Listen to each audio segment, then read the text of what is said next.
దీనిలో రిపోర్టర్ల పేరు పెట్టాలి, వాళ్ళ వాళ్ళ వాళ్ళ బొమ్మలు పెట్టాలి, వాళ్ళ ఫోటోలు పెట్టాలి, వాళ్ళని తిట్టాలి. మరి నేను తిట్టమని తిరుమల మనం చెప్తున్నా, ఎవరు చెప్తున్నారు, దేనికోసం తిడుతున్నారు అన్నట్టు? ఎవరి కోసము? వాడెంత వీడెంత నాకైతే ఒక మన జర్నలిస్ట్లా ఉండి ప్రజల కోసం ఛానల్ పెట్టుకొని యూట్యూబ్ ఛానల్ పెట్టగానే పెద్దోడు అయిపోతాడా?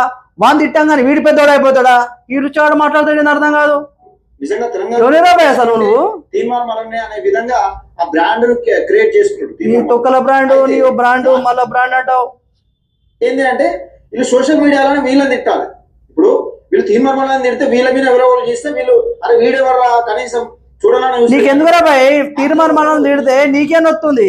మళ్ళా తిడితే మళ్ళీ కేసు పెడతాడు. తీర్మానం తిడితే తీర్మానం తిట్టిరు అనుకో, మళ్ళీ కేసు పెడతాడు వాళ్ళ పైన. నీకేమవుతుంది? నీకేమైతుంది? నాకు అర్థం కాదు. నువ్వేదో మళ్ళీ కోసమే ఛానల్ పెట్టుకొని మాట్లాడుతున్నావు. కొత్త పిచ్చర్ కట్టింది ఆయన కోసం. వచ్చిండు ఒకడు మహేష్ గాడ్సే అని వచ్చిండు. వాడు బీజేపీ పార్టీ అంటాడు, సనాతన ధర్మం అంటాడు. ఆ సనాతన ధర్మం నీకెందుకు ఆయన గవ్వని? ఏం కథ అసలు? ధర్మం ప్రజలకు ప్రయోజనాలు ఏముండదు. మీ ఛానల్ అట్లా దిక్కుమాల ఛానల్ అట్లా పడైంది.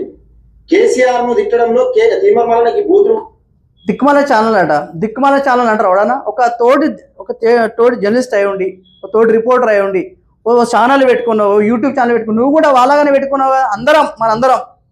అందరం ఛానల్ పెట్టుకున్నాం కదా. ఏ రిపోర్టర్ అని ఇట్లా మాట్లాడుతారో తెలంగాణ ప్రజలను మీకు అర్థం కావాలి.